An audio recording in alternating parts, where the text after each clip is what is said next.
Hi viewers, welcome to Chennai Tamil Kitchen. இப்போ நம்ம பார்க்க போறது வந்து கிச்சன் டிப்ஸ். கிச்சன் டிப்ஸ்ல நம்ம நிறைய விதமான கிச்சன் டிப்ஸ் வந்து நமக்கு இருக்குது. நம்ம டெய்லி யூஸ்ல இப்போ வந்து பாத்தீங்கன்னா எல்லாரும் ஹஸ்பண்ட் அண்ட் வைஃப் வந்து வெளியில வேலைக்கு போறாங்க. நைட் ஷிஃப்ட் போறாங்க, டே ஷிஃப்ட் அப்படினு சொல்லிட்டு அவங்களுக்கு வந்து ரன்னிங் வந்து ரொம்ப அதிகமா அவங்க வெளியில போயிட்டு இருக்காங்க. அப்போ வந்து வீட்ல வந்துட்டு அந்த டயர்ட்னஸ்ல வந்துட்டு அவங்களுக்கு வந்து கிச்சன்ல போய் நின்னுட்டு சமைக்கிறது, இந்த வெங்காயம் உரிக்கிறது, பூண்டு உரிக்கிறதெல்லாம் பார்க்கும்போது ரொம்ப அவங்களுக்கு வந்து ரொம்ப கஷ்டமா இருக்கும். அதை நம்ம எப்படி நம்ம வந்து ஈஸியா செய்யலாம்னு சொல்லிட்டு பார்க்கலாம். இப்போ பார்த்தீங்கன்னு வச்சுக்கோங்க, பூண்டு வாங்கி பூண்டு உரிக்கிறதுக்கு முன்னாடி அதை வந்து ஒரு பவுல்ல போட்டு ஃப்ரிட்ஜில் ஸ்டோர் பண்ணி வச்சிங்கன்னா அந்த ஸ்டோர் பண்ணி எடுக்கிற பூண்டு வந்து என்னன்னா உங்களுக்கு உரிக்கிறதுக்கு வந்து ரொம்ப ஈஸியா இருக்கும். அதுக்கப்புறம் வந்து வெங்காயம் வாங்கி நம்ம உரிச்சு வச்சிடணும்.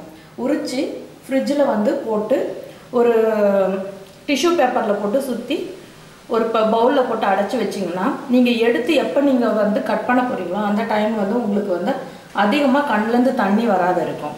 இன்னொரு விதமாக யூஸ் பண்ணலாம். அதுக்கப்புறம் அது வெங்காயம் என்னன்னா அதை எடுத்து தண்ணியில் போட்டு ஊற வச்சுட்டு நம்ம உரிச்சோம்னா கண்ணிலேருந்து தண்ணி வராது.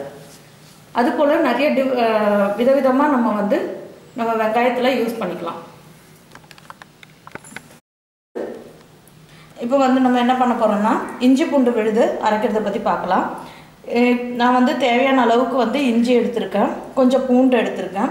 இப்போ இது ரெண்டுத்தையும் கிரைண்ட் பண்ணி நம்ம ஃப்ரிட்ஜில் ஸ்டோர் பண்ணி வச்சோன்னா நம்மளுக்கு தேவைப்படுற நேரத்தில் இஞ்சி பூண்டு விழுதா நம்மளுக்கு யூஸ் பண்ணிக்கலாம். இஞ்சி மாத்திரம் தனியாக அரைச்சும் வைக்கலாம், பூண்டு ஒண்டி தனியாக அரைச்சும் வைக்கலாம்.